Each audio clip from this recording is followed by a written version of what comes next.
Hey guys, we are on day 95 in our Bible reading plan, and today we're going to be reading the book of Judges, chapters 16, 17, and 18. Chapter 16 is going to end with the death of Samson, and so we're going to read the final events of his life. Samson enters into a relationship with a prostitute who tries to discover the source of his strength so that she can turn him over to the Philistines.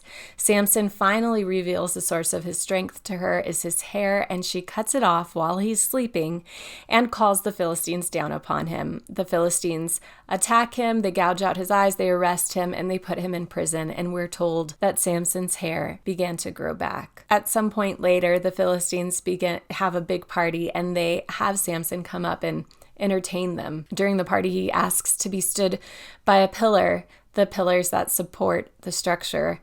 And with one final prayer to the Lord, he says, "Sovereign Lord, remember me. Please, God, strengthen me just once more and let me with one blow get revenge on the Philistines for my 2 eyes." And with one blow, he pushes the pillars apart. The structure comes down, and we're told that in death, Samson killed more Philistines than he did in his entire lifetime. And that's the end of Samson's life. Chapters 3 through 16 painted a picture of God raising up judges to deliver Israel. And over again, we see this sort of downward spiral that the judges, they start out good and then they just become more and more corrupt until it culminates in the person of Samson. And then we read about Micah in chapter 17. And what we're going to read over and over again is that in those days, Israel had no king. And we're going to see how Israel governs itself and operates in those days when they had no king. And we meet this young man named Micah, and we're introduced to him in sort of a outrageous story of silver that he stole from his mother, admits to stealing it, and his mother blesses him for it, and then she solemnly consecrates the shekels of silver that he had taken for him to create an idol for their family to worship. So Micah does that. He creates idols, and then a Levite who is on his way somewhere, we're not told where, but he is a Levite from Bethlehem in Judah, and he's on his way somewhere. And Micah asks him to be his priest, and he installs him in his household as a priest. And he's going to pay him for it. And the Levite agrees to this. Now then in chapter 18, we are told that the tribe of Dan is on their way to conquer a town because they have failed. We're told earlier that Dan fails to take possession of the land that they've been given. It's really interesting because we have a Levite previously in chapter 17. He's not really where he's supposed to be, and Dan is not where Dan is supposed to be. And so the tribe of Dan is on their way to conquer a city.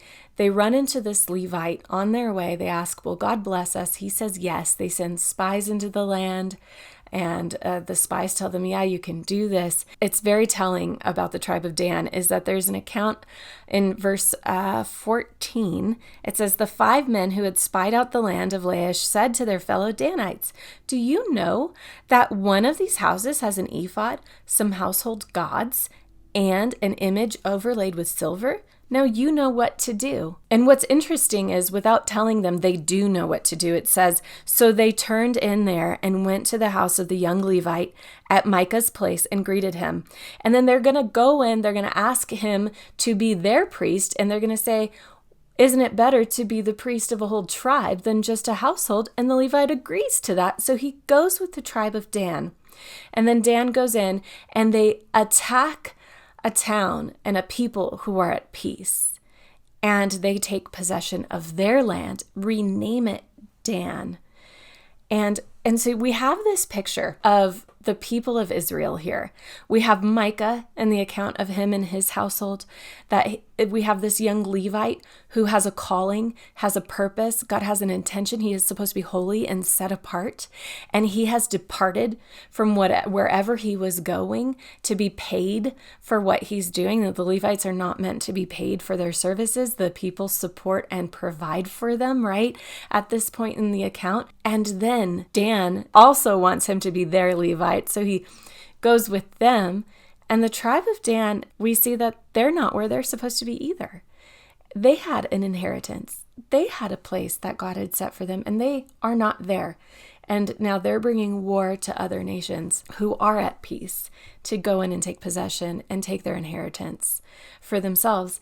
And the crazy thing at the end of this chapter that we're told, and this is what really stood out to me, you guys, is that this young priest in Laish there, verse 30, it says, the Danites set up for themselves the idol, and Jonathan, son of Gershom, the son of Moses, and his sons were priests for the tribe of Dan until the time of captivity of the land.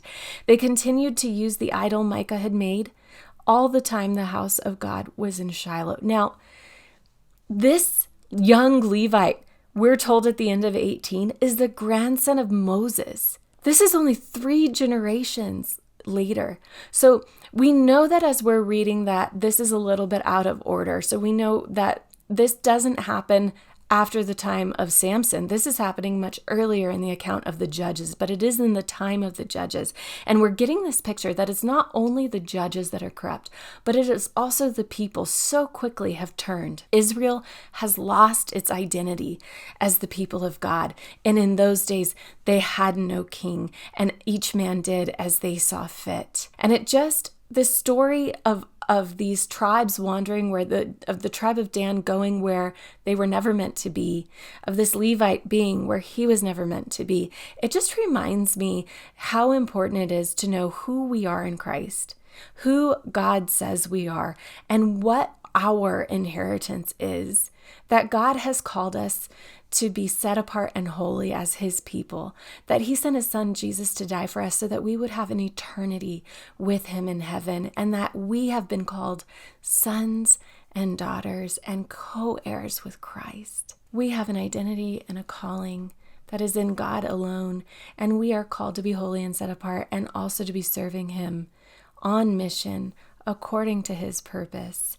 And it just reminds me of how important it is to stay the course. What if the Levite had continued on his way? This story would look a lot different. What if Dan had been able to go in and take possession of the land?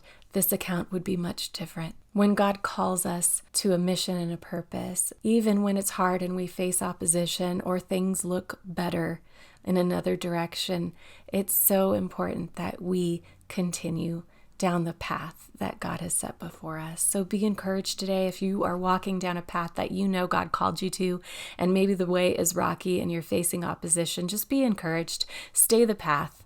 Keep going. God has good plans for you. Don't depart from where he's calling you. Okay, guys, that's my thoughts on today's reading. I would love to hear your thoughts, so drop a comment below or comment in the Bible app, and I look forward to hearing all that God's sharing and doing in your lives. Have a great day, guys.